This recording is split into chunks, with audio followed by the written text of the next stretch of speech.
Division പഠിക്കാനായിട്ടുള്ള ഒരു കിഡിലൻ trick ഞാൻ വന്നിരിക്കുന്നത്. അപ്പൊ നമുക്ക് നേരെ 3ന്റെ ഡിവിസിബിൾ ആയിട്ടുള്ള 1233 എങ്ങനെ എളുപ്പത്തിൽ ഡിവൈഡ് ചെയ്യാമെന്ന് നോക്കാം. നിങ്ങൾ 3ന്റെ ഡിവിഷൻ അല്ലേ നമ്മൾ നോക്കുന്നത്. അപ്പൊ ആദ്യം ഒരു 3 വര ഇങ്ങനെ വരയ്ക്കണം. സിമ്പിൾ ആയിട്ട് വരച്ചാൽ മതി ഒരു 3 വര. അപ്പൊ എന്നിട്ട് നമ്മൾ ആദ്യത്തെ 3 ഡിവിസിബിൾ അല്ലേ. അപ്പൊ നമ്മൾ ആദ്യത്തെ വര വരച്ചിട്ട് 3 ഡോട്ട് ഇവിടെ ഇട്ട് കൊടുക്കാം. എന്നിട്ട് ഇതിന് 1 കൊടുക്കാം.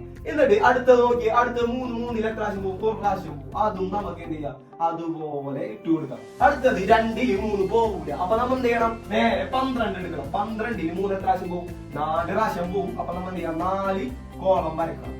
എന്നിട്ട് ഇത് മൊത്തം എന്ത് ചെയ്യാം, ഡോട്ട് ഇങ്ങനെ വരച്ചു കൊടുക്കാം.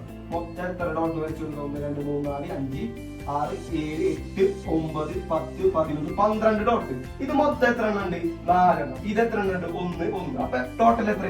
411. ഉത്തരം നിങ്ങൾ ഡിവൈഡ് ചെയ്ത് നോക്കിക്കോ, 411 ആയിരിക്കും.